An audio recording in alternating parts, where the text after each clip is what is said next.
Hey guys, I've had a few people ask me because of my shorts that I've been posting of carving in my wife's truck. How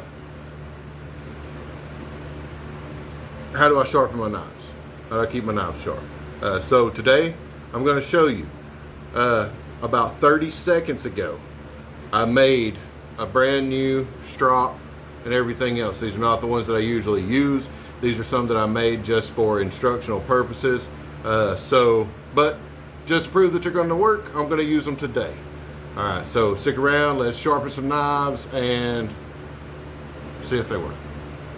They're going to work. That's just all there is. They're going to work. All right, so to kick it off, I will be using my sandpaper strop, or if anybody has already came up with a better name for it, awesome. But I'll be using this. I'll be using the strop that we literally just made and you saw a week ago. And also our little round strop to sharpen the spoon knives, or to strop the spoon knives, I should say. Start off with, I'm going to use this Mora. This is more of a utility knife. You can use it for carving, but as you can see, I have abused this knife. I'm not proud of it. I'm not. And it's not extremely sharp. I would not do this to one of my other blades. You can see I took a little bit of skin off. I would not do this to one of my other blades. So to make it up to the Mora, I'm going to sharpen this one first. Okay guys, so to kick things off, I am going to be using the 2000 grit side of this. I just made this, so I said that I was going to touch it up with a Sharpie, but I have barely moved out of my seat. So we're going to sharpen this knife with it first. So what you're going to do, you want to find that perfect angle. You don't want to just lay it down flat. You don't want to tip it up too far. The perfect angle. I'll show you from this side.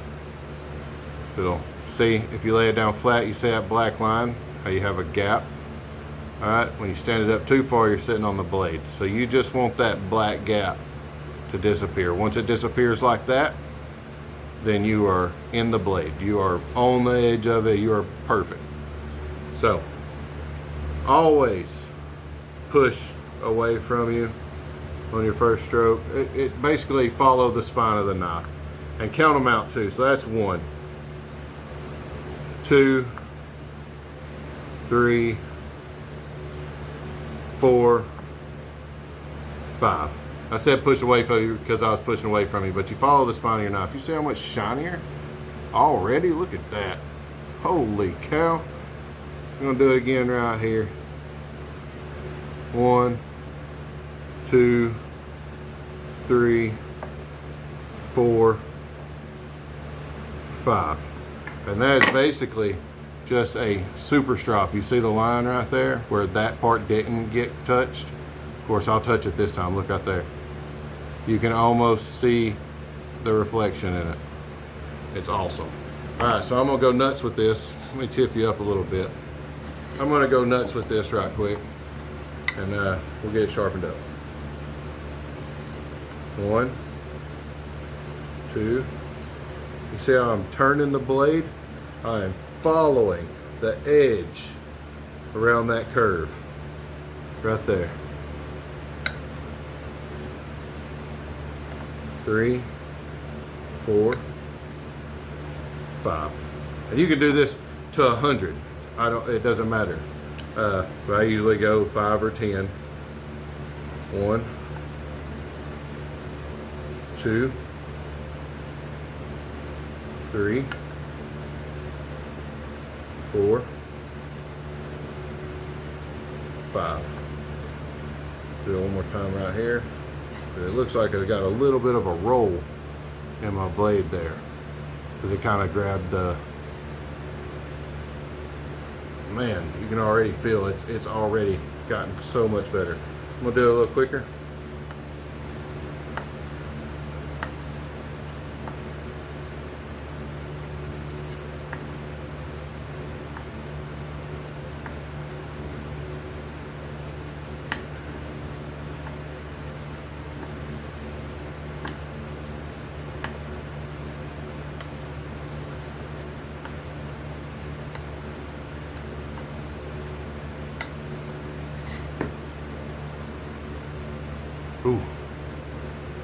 Starting to get there now. You can actually see the shine on it, how it has changed so much. And that's going to just get even better. And now we're going to the 3000 grit side.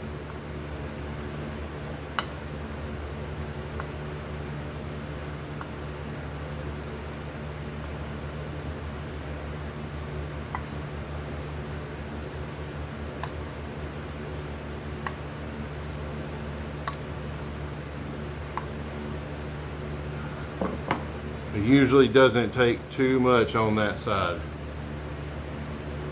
Not quite there yet. It's getting there though.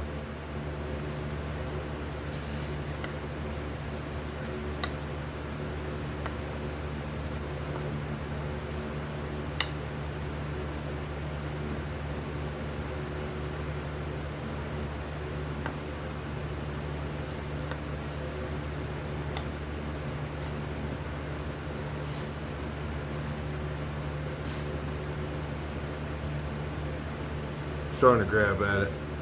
I'm like super sweaty out here because it's a million degrees.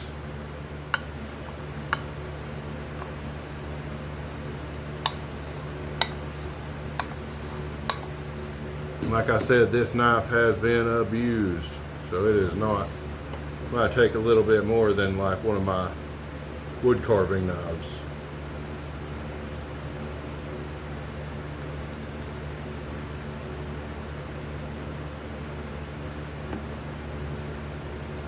Probably the best thing you could do is not abuse your knives, but hey.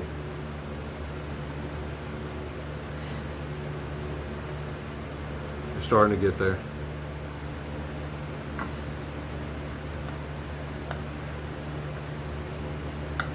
Another thing to remember when you're doing this is whenever you come back, you see on the movies people doing this, where they're flicking the knife back and forth. Don't do that. It'll roll your edge. You want to roll down and pick straight up. Down and pick straight up. Up and pick straight up. See? The worst thing you could do is roll that blade across this, because all the work that you just put into it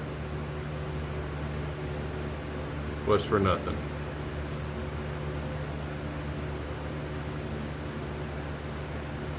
It's starting to get there. See? The top edge is a little bit sharper than the bottom, because the bottom gets used way more than anything else.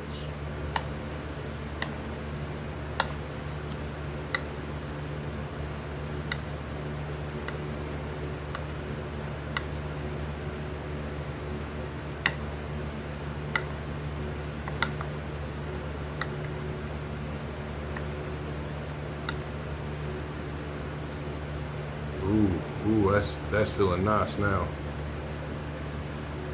Look at that. Yeah, that's a lot better. Yeah, I like it. Now, since we got it just about to the razor, I know it's shaved, but it took a little bit of effort. We'll run it on a strop. You see how that instantly turned a color? You see the lines right here? That's where that sharpening compound is taking metal off of this blade.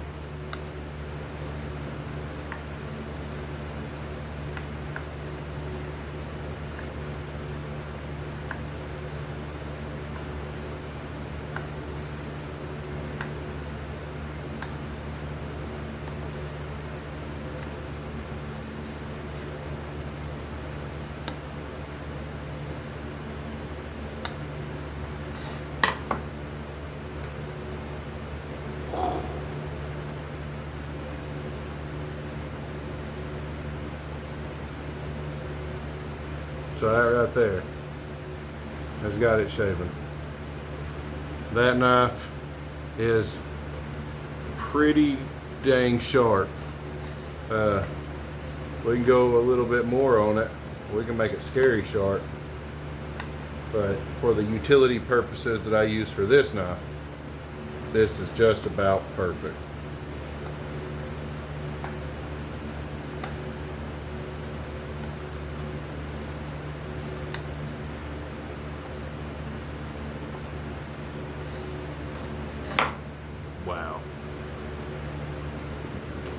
So let's see what it does to a piece of wood.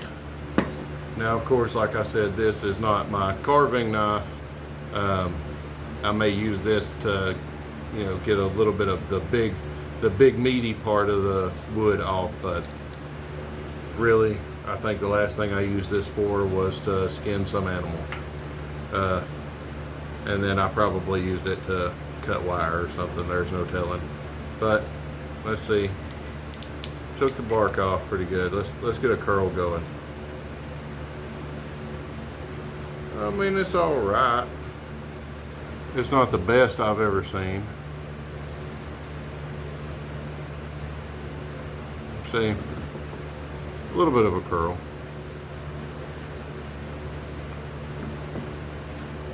Knock the bark off this bad boy, we'd probably get a little something extra.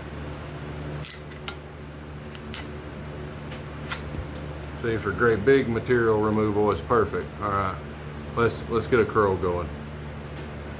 I want a small, little thin curls all the way down.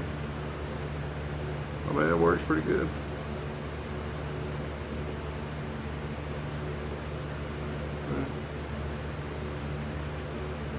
It would be perfect for like a feather stick or something like that.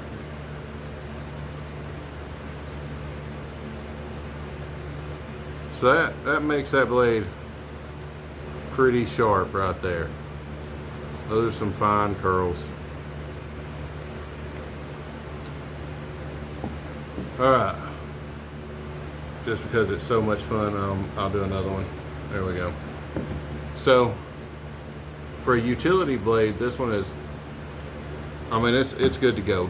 I could keep stropping this and make it just insanely sharp.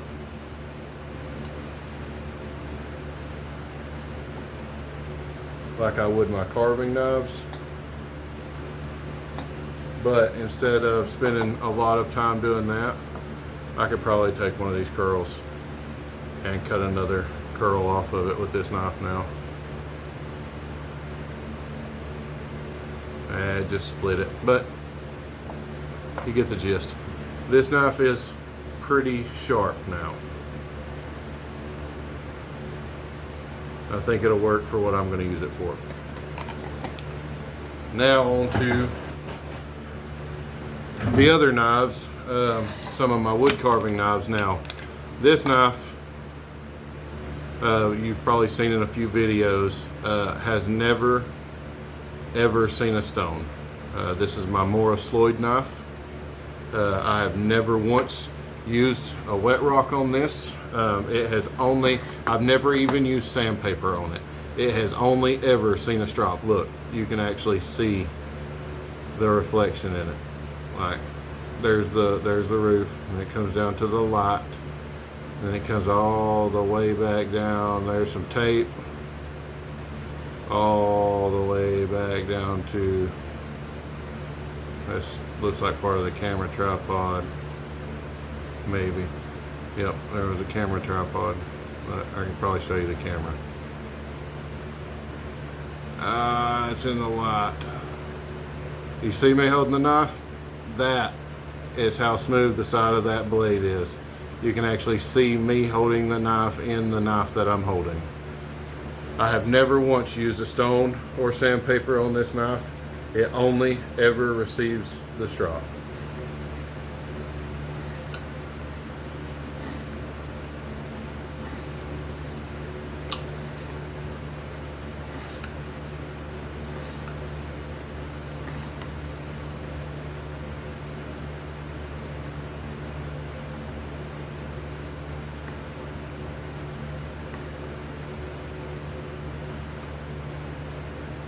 If you're unsure of where your blade is, you can actually put your finger on there and it won't hurt anything. See, and you can actually feel the edge of your blade touching.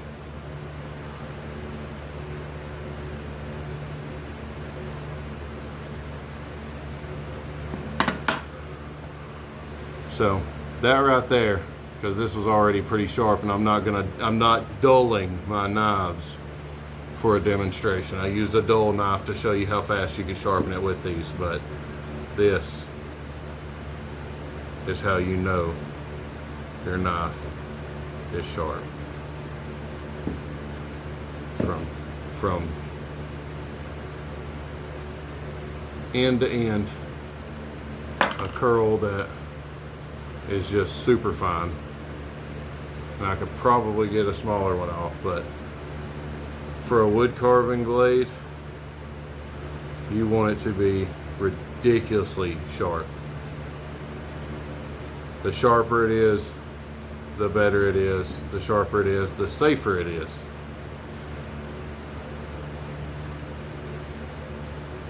Had a little drag right there on the grain, but I think that was my fault. You see those curls? Let me get you up here where you can see something.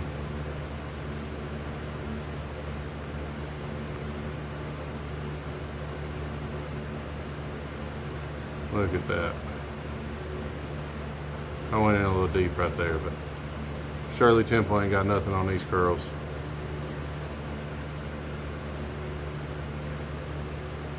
Look at that. I'm talking about just absolutely gorgeous curls. So for my wood carving knives, as soon as I opened the box that this came in, if it even came in a box, I've had it for a long time. As soon as I put this knife in my hand, I put it to a strop. And since then, I have never once touched this to anything other than a leather strop with compound on it. Also a tip, when I sharpen my knives,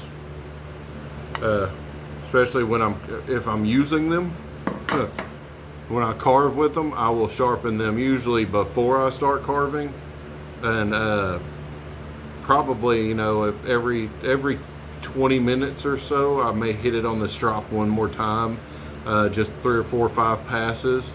But that keeps that blade really, really, really sharp. Like I say, I'm barely touching, my thumb's shaking. I'm wanting to just barely touch this thing because this will cut you. Unlike this more earlier, where I was just rubbing my thumb down the blade, and it wasn't, even though I was going across like this and not up the blade because that's stupid, I was going across it. I would not do that with that carving knife. It will literally, you will bleed if you try to do that. So next is the spoon knife. Again, these are my fine woodworking utensils. I will not touch these knives to the sandpaper or a stone. And I've got a few different kinds. I've got a deeper spoon knife and a scorp that I use. I got a few different kinds of spoon knives. This one's just my favorite one, especially for like eating spoons and such. You can kind of get in there a little bit, and the sweep isn't so steep, so you can make some kind of shallow bowls. And also it's right and left-handed, so I can get it on the pull, or I can come in and push. See, like that. Anyways, same principle. You'll see this one's got a compound bevel. You see how it's got, oh, I gotta watch my finger, not this.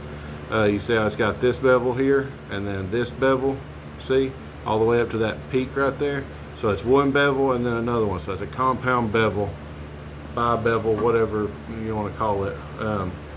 So you want to focus on this smallest bevel on the very edge. And you don't want to do it too much in one area of it. Let me see if I can get you back and let you see the whole sweep here. So this one you won't bear down so hard, because if you bear down real hard, then you're going to push down and roll it. So that was 2, 3, 4,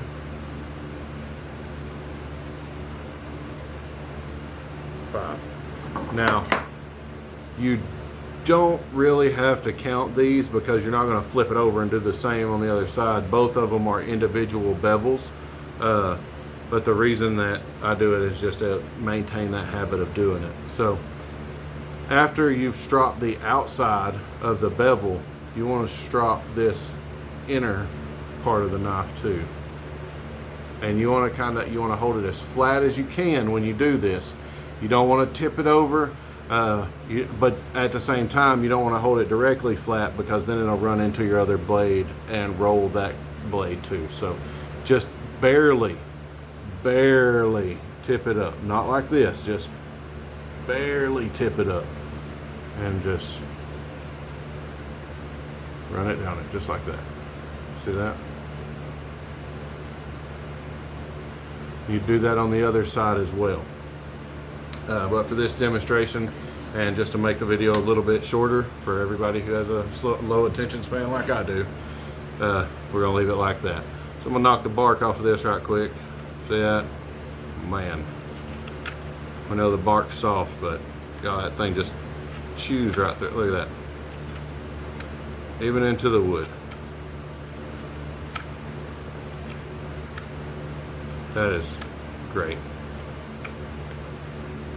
Got a little knot right there that I'm fighting against, but it's cutting right through the knot too. And we can go really thin with this for like a finishing cut and just barely take anything off of it. You see? Get those curls back going. Or you can bear down a little bit and get some meat on it. But either way, you can go across the grain like that.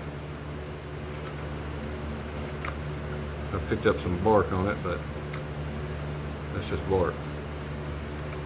Or you can come down the grain like so, but I'm fighting that knot right there.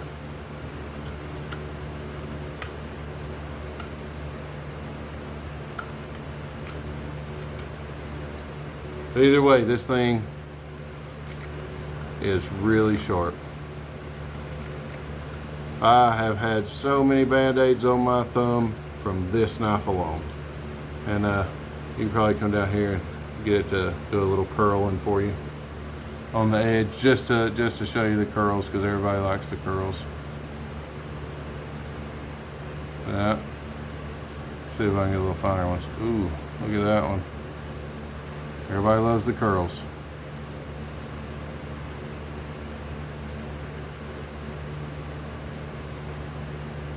So, but this is a spoon knife, so it's made for making an indention in there.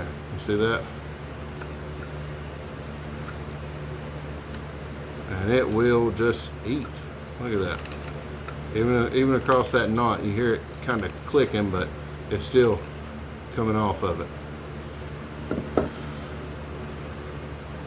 Be careful when you do that. But it's sharp. It is really sharp. All right, guys, I hope you learned something. First of all, don't abuse your knives. Secondly, finer woodworking tools, only use a strop. Thirdly, these are dangerous. All of them are dangerous, but this one's dangerous. I hope this was informative. I hope it gave you a little insight into how to keep your woodworking tools sharp, or if you're new to it, how to begin to sharpen them. If you have already used a stone on your woodworking knives, on your carving knives, I would probably use the sandpaper just to smooth that bevel out real good, and take your time, please. Don't try to rush it, because you'll ruin the knife, and knives are not cheap. But other than that, man, I hope that you were able to take something away from this video, and I was happy to do it for you. Like I said in the last video, I need to work on saying these goodbyes. So